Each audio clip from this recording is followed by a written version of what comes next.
And it is time for our Artist Spotlight. Ballet, Idaho, and the Boise Phil are two beloved Treasure Valley arts organizations, and they are coming together for a beautiful collaboration of sound in motion, opening on October 25th. We're joined by Ballet, Idaho Artistic Director Garrett Anderson and Boise Phil Maestro. We have Eric Garcia to talk about the incredible experience. We love when you guys collaborate. I mean, we love you individually, but when you come together, it's just this wonderful explosion of artistic expression, and we're just so super excited. So help our viewers understand that what is this collaboration all about? Well, we love it too. We're constantly trying to figure out how we can do it more. This is really about, I think, expanding on the typical collaboration that we do, because very often if you come to see a ballet with live music, you don't get to see the musicians sharing the stage with the dancers. So that is really the genesis of this project, is really how do we share the space, how do we feature both organizations and really heighten the full experience for the audience and the performers. Yeah, I think for us it's always, as Garrett said, looking for a way to collaborate, and one way to not only bring out the strengths that we bring, but when they come together, what does that create? And that's really exciting. It is really exciting. We love that. And you guys collaborate every year for the Nutcracker, right? That's a tradition for so many of us. But for those who have not had the opportunity to experience a collaboration outside the Nutcracker between your two amazing arts organizations, kind of explain what makes this special and different. How are you going to be kind of setting the stage for both of these organizations to be highlighted? Well, the stage setup will be a little different for the first act and the second act. So in the first act, you will get some Tchaikovsky. You'll get the Sleeping Beauty suite. And that, I'll let Eric talk about that. But it's one of the perennial ballet scores of all time, the Sleeping Beauty suite, or the Sleeping Beauty rather. And interestingly enough, on this particular set of performances, that's the one piece without dancers. So really? It's a tremendous showcase of the Philharmonic, and so we'll be featuring them on the first half, taking up the entire stage. And that's the reason that there's no dancers. We wanted to give the full complement of the orchestra. I love that. It's due. But then in the second act, smaller arrangements of musicians and smaller casts of dancers to really fill out the space, sort of sharing it equally. Sharing it equally.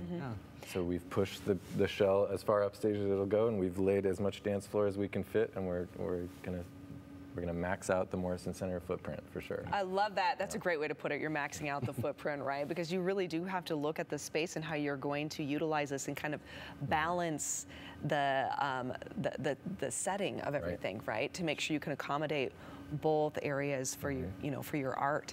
And for those watching, like, I imagine many of us have gone to the ballet and many of us have gone to the Philharmonic, but finding time to go to both can sometimes be a little stretched, right? But what a beautiful gift you've given us, where we can go to both at the same time, right? And we get to experience both of these gorgeous art forms together. I would love, though, too, to talk to the power of live music accompanied with dance at the same time. Well, it's one of the most traditional forms of entertainment.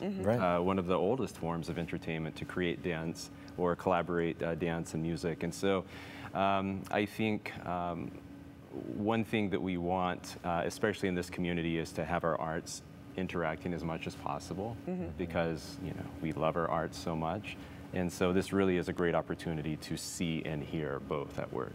And it's truly better together. Dance is not meant to be performed to recording. It just truly isn't. It is a response to music, and that response is so much more alive when the music is there with us.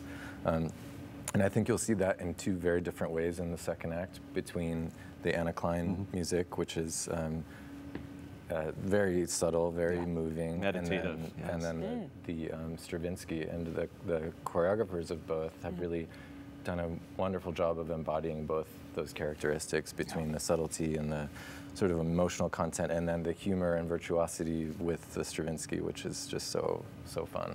And there's a very significant part of this performance that we are really lucky to have here in Boise, Idaho, of all places, that I understand, now correct me if I'm wrong, that New York City Ballet performed. Explain this. That is true. And why are we so lucky to actually have this experience here? Well, yes, so Justin Peck, who is choreographer for New York City Ballet and has choreographed all over the world, he's also done film and Broadway. But he made this piece for the New York City Ballet, and we were only the second company to perform it after its original incarnation. And the same is true, that's the Pulcinella variations, and the same is true for the other work, the Anna Klein, which is called Twice Once, as its choreographed title, and Terrence Marling created that for Hubbard Street Dance Chicago, actually in a collaboration with the Chicago Symphony Orchestra. Wow. Anna Klein. So in both respects, we are the first company to sort of revive the work, which is a huge honor for us. We're very excited. I was just going to say, that's an incredible There's honor. no other way to do it than with the Boise Phil. So. Aw, that's fantastic. Okay, so 2 artistic pieces that you would have to have been in Chicago or New York City to see. You actually have the honor, the great honor and the pleasure of being able to witness this here, right here in Boise, Idaho. How lucky are we?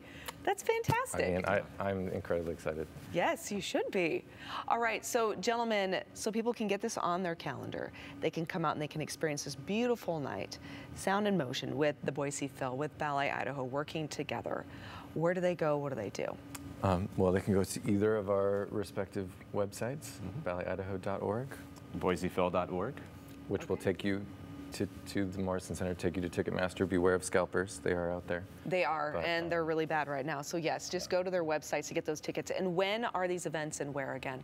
So Friday night, 7:30 at the Morrison Center, Saturday night at 7:30 at the Morrison Center, and Sunday at 2 o'clock at the Morrison Center. At the Morrison Center, yes. I like that. Yeah. Thank you both. Greatly appreciate it. Thank you. Again, thank you for your collaboration and bringing these really incredible art pieces here to our community. All right, everyone, make sure you check it out, ballet-idaho.org, and then also Boise Phil. Make sure you go there.